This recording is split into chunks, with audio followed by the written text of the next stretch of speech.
Bonjour tout le monde, voilà, j'espère que tout va bien de votre côté. Voilà une nouvelle vidéo en électricité et plus précisément, on va faire un peu d'électronique, le couplage des résistances en parallèle, en série. C'est intéressant et ça peut vous aider notamment si vous voulez faire des branchements de haut-parleurs sur un amplificateur. Et c'est vrai que c'est intéressant parce que si vous faites mal le branchement, eh bien l'amplificateur peut claquer, les transistors risquent de cramer et ça peut être problématique et tout de suite être un coût pour les réparations, etc. Donc en fait, il y a deux types de couplage, comme je vous le disais. On va d'abord s'intéresser au couplage série. Donc si j'ai deux résistances, on va dire de 8 ohms, celle-ci aussi est de 8 ohms, si je la dispose comme ça, ben, c'est pour que vous puissiez mieux comprendre le branchement série.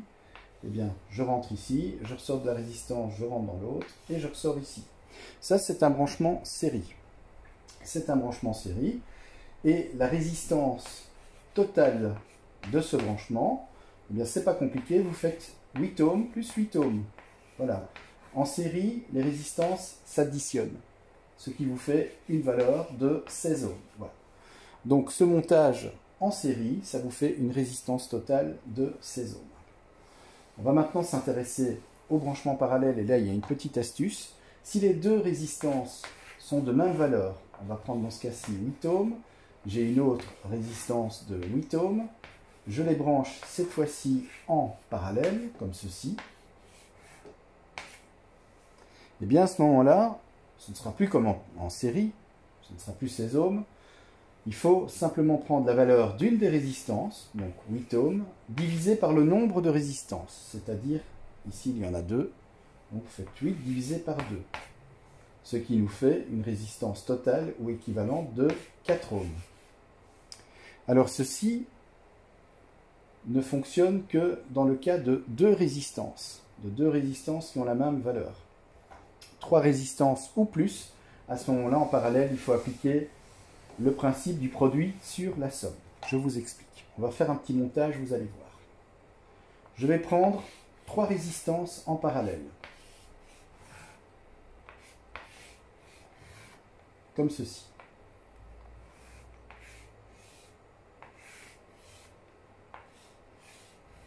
Ces 3 résistances, on va dire qu'elles ont des valeurs différentes. On va dire que la première fait 8 ohms, on va dire que la deuxième fait 6 ohms, et que la troisième fait 4 ohms, par exemple.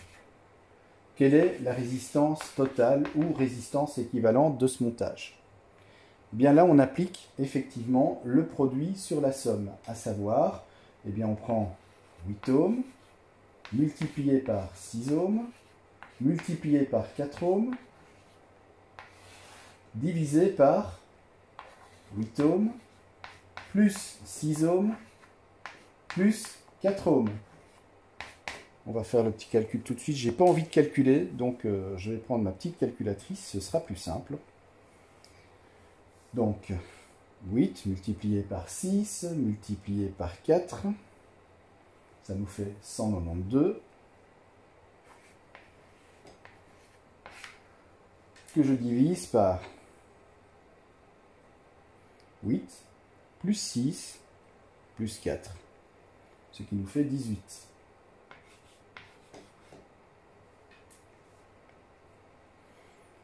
Donc, ça nous fait une résistance équivalente ou totale.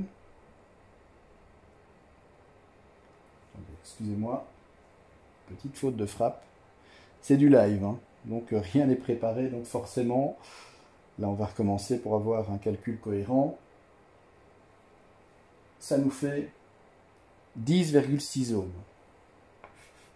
Donc, la résistance totale de ce branchement, vous avez une résistance équivalente, une résistance totale qui a une valeur de 10,6 ohms. Maintenant, on va faire un petit calcul, un petit exercice mélangeant des résistances en série, des résistances en parallèle.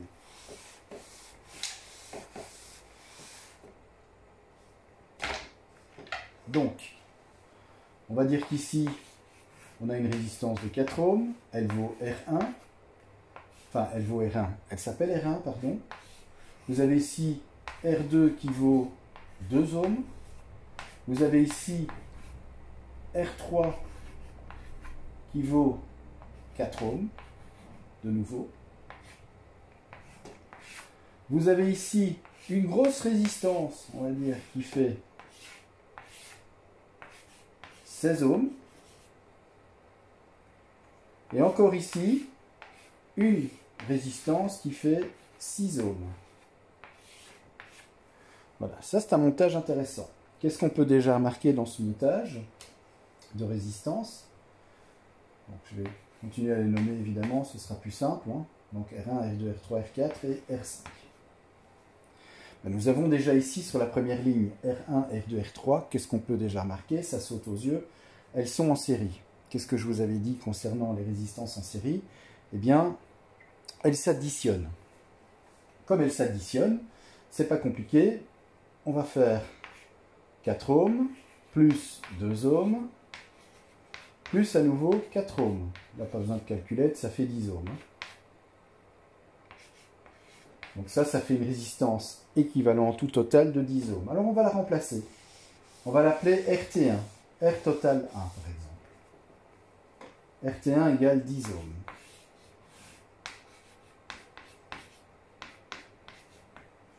On va marquer ici, comme ça c'est plus simple. Voilà. RT1 égale 10 ohms.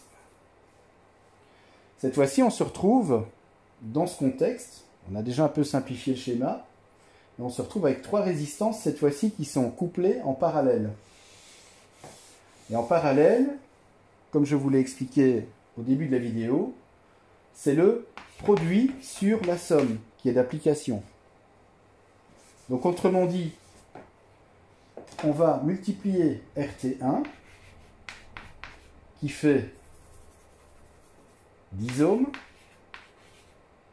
multiplié par 16 ohms, multiplié par 6 ohms. Je vais bien faire le calcul ici, comme ça, ce sera fait. 10 ohms, plus 16 ohms cette fois-ci, plus 6 ohms. Et là, vous allez voir qu'on va déjà avoir la valeur de la résistance totale de tout ce circuit. Donc je fais 10 ohms multiplié par 16 ohms multiplié par 6 ohms, ça me fait 960 ohms.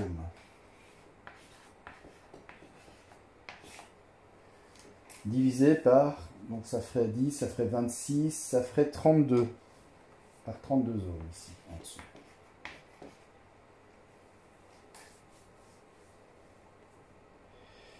Donc si je prends 960 ohms divisé par 32 ohms, ça me fait une résistance totale ou équivalente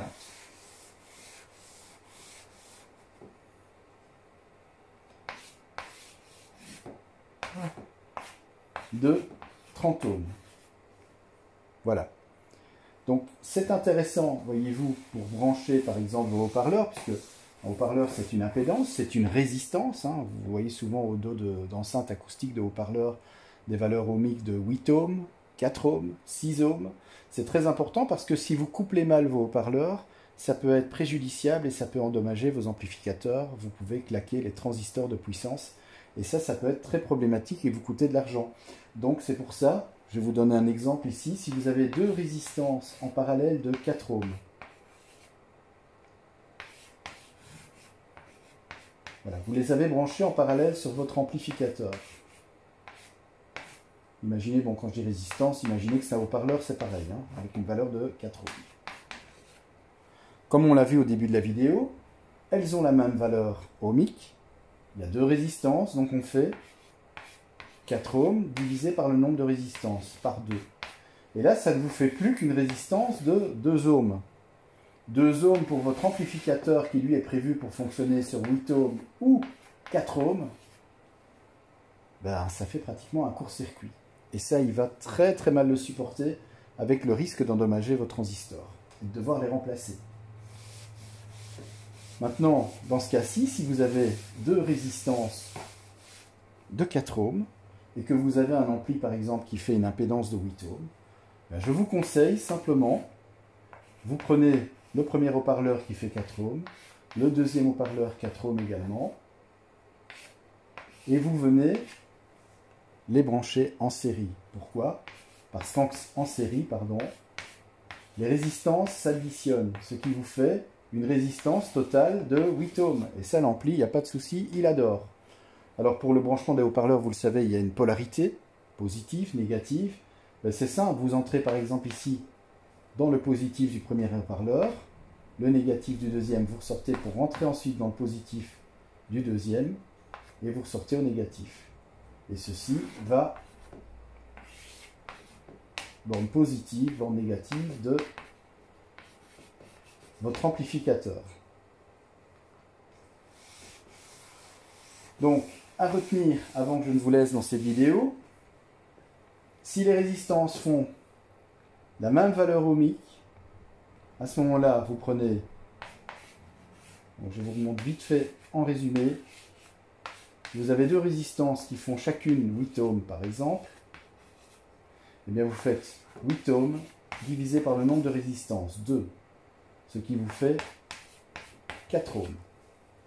Si vous avez maintenant, on pourrait imaginer 3 résistances de 8 ohms,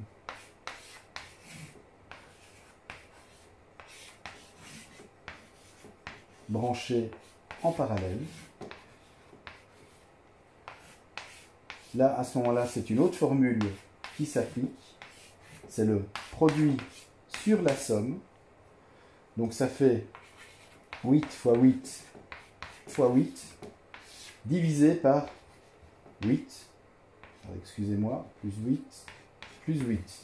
C'est pas un fois, hein, c'est un plus. Produit sur la somme. On fait le calcul rapidement. Ici, ça fait 512 ohms, divisé par 24.